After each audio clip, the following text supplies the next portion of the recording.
Hello दोस्तों, स्वागत है हमारे यूट्यूब चैनल पर। आज हम क्लास 10वीं के फिजिक्स के सब्जेक्टिव क्वेश्चन को हल करेंगे, जो आपके बिहार बोर्ड मैट्रिक परीक्षा के लिए बहुत ही ज़्यादा हेल्पफुल रहेगा। तो चलिए दोस्तों, कुछ विद्यार्थी हैं कि जो प्रकाश के परावर्तन को पढ़े हैं लेकिन इस तरह नहीं समझ पाए हैं, जो मैं इस वीडियो में समझाने की कोशिश कर रहा हूं। पहला हमारा जो चैप्टर रहेगा उसका नाम है प्रकाश के परावर्तन। सबसे पहले हम जानते हैं कि प्रकाश के परावर्तन किसे कहते हैं, उस पर हम थोड़ा समझेंगे, चूँकि ये दो नंबरिया क्वेश्चन पूछे जाते हैं एग्ज़ाम में और आपको इसको लिखना होगा अपने चित्र के अनुसार। तो चलिए हम प्रकाश के परावर्तन से आप क्या समझते हैं, ये पहला सवाल है और इसको हम आसान भाषा में समझेंगे।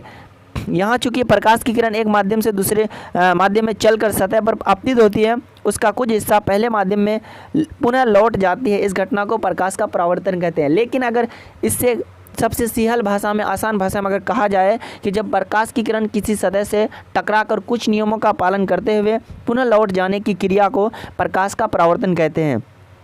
समझ में आ गया होगा दोस्तों। तो चलिए अब दूसरा क्वेश्चन की ओर बढ़ते हैं। दूसरा क्वेश्चन में कहता है प्रकाश के परावर्तन के कितने नियम होते हैं। ये नॉर्मली दो नियम होते हैं, कोण आई बराबर कोण आर, और प्रकाश के आपतित किरण और परावर्तित किरण के बराबर होते हैं। उनके बाद क्वेश्चन नंबर 3 की ओर बढ़ते हैं। क्वेश्चन 3 में कहता है प्रकाश के परावर्तन के नियम को लिखें।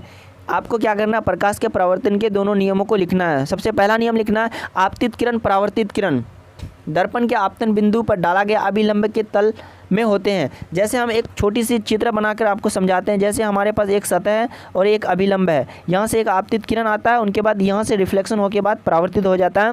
तो इसके बीच में जो आपतन बिंदु बनता है, ये क्या होते हैं, ये अभिलंब के बीचों बीच होता है। यही बात को समझना है आपको। उनके बाद दूसरा जो नियम होता है, ये क्या होता है, ये होता है आपतन कोण परावर्तन कोण के बराबर होते हैं। जैसे एक ये सतह लेते हैं, इधर से आपतन कोण है, इधर से परावर्तन कोण है। अगर ये आपतन कोण हमारा आई बनता है तो परावर्तन कोण आर बनेगा, इसीलिए कोण आई बराबर कोण आर होगा। ये दूसरा नियम था। क्वेश्चन नंबर 4 की ओर बढ़ते हैं। 4 में कहता है समतल दर्पण किसे कहते हैं। समतल दर्पण यानी प्लेन मिरर किसे कहते हैं। चिकनी और चमकीली सतह को जो नियमित परावर्तन कर सकती है उसे समतल दर्पण कहते हैं। जैसे समतल दर्पण का उपयोग हम लोग क्या करते हैं, जैसे नाई के पास होता है वो समतल दर्पण होता है दोस्तों। क्योंकि समतल दर्पण में प्रतिबिंब जो है हमेशा एक से अधिक यानी अनंत के बीच में बनता है और इसका जो फोकस दूरी भी होता है काफ़ी ज़्यादा होता है। प्रश्न 5 की ओर बढ़ते हैं। समतल दर्पण में परावर्तन कहाँ से होता है, यानी समतल दर्पण में जो रिफ्लेक्शन होता है प्रकाश का वो कहाँ से होता है।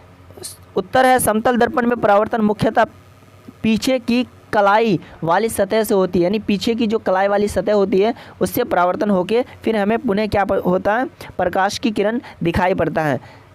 सवाल नंबर 6 की ओर बढ़ते हैं। 6 में कहता है समतल दर्पण की फोकस दूरी क्या होती है।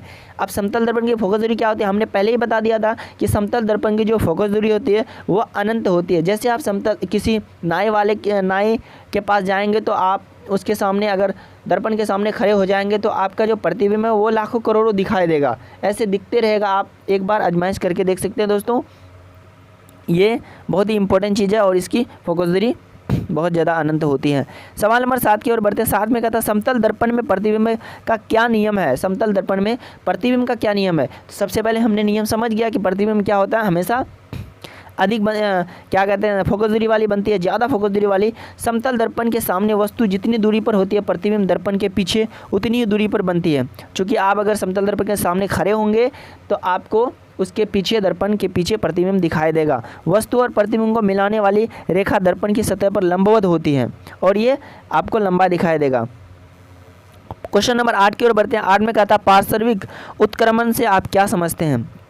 दोस्तों ये बहुत ही इंपॉर्टेंट क्वेश्चन है। पार्श्विक उत्क्रमण यानी पार्श्विक परिवर्तन भी कहते हैं। पार्श्विक परिवर्तन एक ऐसा घटना होता है जो कि आप किसी भी इमेज को, जैसे हम लोग मोबाइल से कैमरा से फ़ोटो लेते हैं तो फ़ोटो लेने के बाद पार्श्विक परिवर्तन हो जाता है, यानी एक साइड से दूसरी साइड दिखाई देता है। उसी तरह एक कुछ समतल दर्पण में भी होता है। तो चलिए हम डिफिनेशन को पढ़ते हैं। डिफिनेशन में है समतल दर्पण के सामने जब हम बाएं हाथ को फैलाते हैं तब दर्पण में हमें दायां हाथ फैलाया हुआ दिखाई देता है। इस घटना को पार्श्विक उत्क्रमण या पार्श्विक परिवर्तन कहते हैं।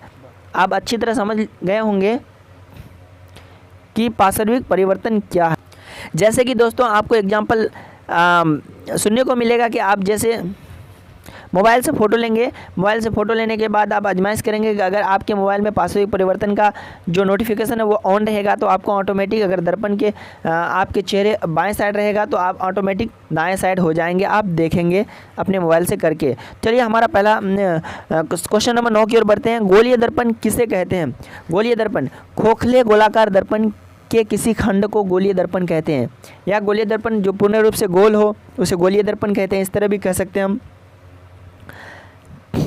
सवाल नंबर 10 की ओर बढ़ते हैं। 10 में कहता है गोलीय दर्पण कितने प्रकार के होते हैं? अब ये गोलीय दर्पण कितने प्रकार के होते हैं? गोलीय दर्पण 2 प्रकार के होते हैं, अवतल दर्पण, उत्तल दर्पण। अवतल दर्पण किसे कहते हैं? अवतल दर्पण जो बाहरी सतह से पेंट किया होता है उसे अवतल दर्पण कहते हैं। जैसे हम एक डेमो आपको बताते हैं दोस्तों, जैसे ये जो है ये इस तरह का दर्पण को क्या कहेंगे हम लोग? अवतल दर्पण। जो बाहरी सतह से क्या किया हो, पेंट किया हो, इसको कहते हैं अवतल दर्पण। और उत्तल दर्पण जो कि हमारा क्या होता है, ऐसे होता है।